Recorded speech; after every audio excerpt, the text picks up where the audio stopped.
ఆరే రుచులని అనుకున్నానే నిన్నటి వరకు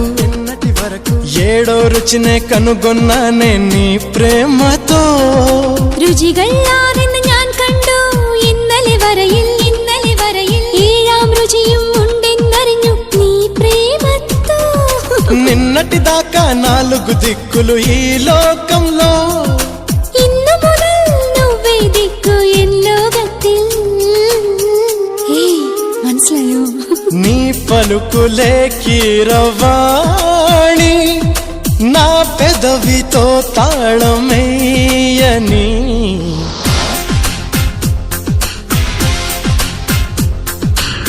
మాధవుడే బ్రహ్మను పూని సృష్టించాడేమో గాని 60 కేజీల చిలిపితనాన్ని అలుపన్నది ఎరుగ